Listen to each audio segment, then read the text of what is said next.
ادعت منصات إخبارية وحسابات في الفيسبوك وإكس وفاة رئيس دولة الإمارات محمد بن زايد إثر تعرضه لجلطة دماغية، بينما ادعت حسابات أخرى تدهور حالته الصحية مما أدى لدخوله المستشفى، وذلك منذ يوم الاثنين 16 من فبراير 2026. حازت الادعاءات على انتشار واسع وحصدت تفاعلا يمكن الاطلاع عليه من الحسابات المساهمة بنشره. تحقق فريق منصة تأكد من ادعاء وفاة رئيس دولة الإمارات محمد بن زايد، فتبين أن هذه الادعاءات كاذبة.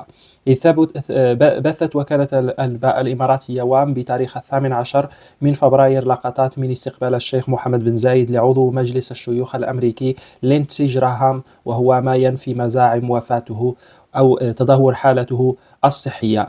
أظهر البحث أن تداول هذه الادعاءات بدأ إثر نشر الرئيس التركي رجب طيب أردوغان منشورا في منصة إكس عقب مكالمة أجراها مع نظيره الإماراتي، أعلن فيه عن إرجاء زيارة كانت مقررة للإمارات بسبب عارض صحي أصاب محمد بن زايد، ثم حذف المنشور. كما نشر حساب الرئاسة التركية في إكس منشورا تحدث عن المكالمة التي جرت بين الرئيسين، والتي عبر فيها الرئيس أردوغان عن حزنه للعارض الصحي الذي أصاب رئيس دولة الإمارات وتمنى له الشفاء العاجل، إلا أن هذا المنشور حذف كذلك.